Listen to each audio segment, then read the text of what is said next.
घेऊ तू असं कर हे देत 10-15 घे कशाला अगं असं मी वैद्याला कमी रस्त्याने बोलायचं आलाय ना अजिबात नको बाई मग? मी माझ्या पसंतीचा माल घेते कोणता? मी माल घेते का बरं. माझं म्हणायचं हा. आले का बघू दे हात वर करा हात वर करा आलाय आलाय आलाय आलाय का बघ हात वर केला आता तो काय केस म्हणाले दिसतं का त्याच्या खालीतून जाऊन मग शबाबला पठ्या त्याच्यासाठी चपला घालून बसला का हा मी त्याच्या खाली जाऊन बघते म्हणजे मला सोयीस्कर वार्ता ठेवी का कशाला वाग आता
एक चप्पल हे ते सगळं चालून हेही बघावं लागतं आपल्याला आणि तेव्हा पलीकडे चालू गेलं तिकडं खऱ्या कार्यक्रमाची मजा आपल्याला पण अंधार पडले बाबळे साहेब अंधार पडल्याशिवाय काय होईल त्याला मजा येते आणि म्हणून आमचे आदरणीय पत्रकार बांधव सुद्धा या ठिकाणी पत्रकार संघाचे अध्यक्ष श्री कायम सर गोविंदरावजी कदम रत्नाकर महाबळ आणि शिवाजी पांचाळ ही मंडळी सुद्धा या ठिकाणी आमचे दादा साहेबरावजी सोनकांबर हे सुद्धा या ठिकाणी पत्रकार उपस्थित आणि आमचे छायाचित्रकार बांगडे गोविंदरावजी महाबळ सुद्धा उपस्थित चला 1 2 स्टार्ट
देव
विचार जाण्याचा इथं मानूची आठवण केला विचार जाण्याचा देव मल्हारी जाण्याचा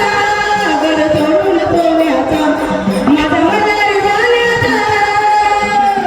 इथं मानूची आठवण केला विचार जाण्याचा इथं मानूची आठवण केला विचार जाण्याचा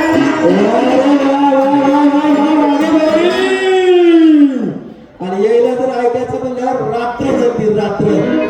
काय लावावं लागेल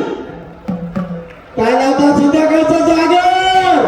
आणि हे काय मला कसं वाटलं माहिती आहे का तुम्हाला बरं वाटायला की वाटलं मस्त उद्या बसले खाऊन पिऊन वाटणार मग सांगायचं ना रा उद्या येळगड म्हणलं की आम्हाला ओळखू येते तुमच्या मनात काय हे मला ओळखू आल्याशिवाय कसं बघा मावशी बरोबर लागले सांगा बरं हा आणि एवढं आणि विशेष म्हणजे सांगू का मन करणं आम्ही मन करणं तुमच्या मनात काय मला माहित आहे लावले पाहिजे रे आणि बघूया चला आदरणीय आमच्या साहेबांना विनंती आहे या संचालक या ठिकाणी त्यांचं विधान आणि प्रमाणपत्र द्यावं यानंतर त्याला कसं सांगू तुम्हाला ही कोण चला की झालं की गेल्या तुम्ही तोडणार अवघड आहे बाबा बरोबर आमच्या मावशी आल्या कसं वाटते बायाला बाया जाणार म्हणजे बरं राहते मरेबाईची गाणे पोत्रात पाहिजे की नाही ही आपली मावशी परंपरा आहे बरोबर आहे की नाही कारण खेड्यापाड्यामध्ये बघा तुम्ही ही आपली भारतीय संस्कृती आहे ही संस्कृती टिकवण्याचं काम सरपंच या कलाकारांनी केलं हो आणि म्हणून त्यांचा सन्मान आपल्या खंडोबाराच्या यात्रेमध्ये करणं आपलं काम आहे आणि म्हणूनच एक मावशी म्हणून येते जनाबाई आणि हे या कलाकाराला 50 रुपये बक्षीस देण्यात होत आहे नाव काय त्यांचं नानाराव पवार पाटील निवगेकर तालुका मुखेड चला मल्हारी जनाबाई सदानंदिता